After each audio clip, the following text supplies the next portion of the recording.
In 1932, Australia declared war on birds.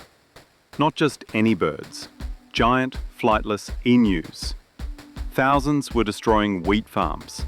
The government sent in the army. They had machine guns and soldiers. The emus had speed and numbers.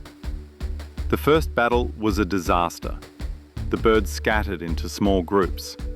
They were surprisingly hard to hit. The soldiers fired thousands of rounds. They killed only a handful of emus. The media mocked the Emu War. After just 6 days, the army retreated. The emus had won. Farmers requested military aid again.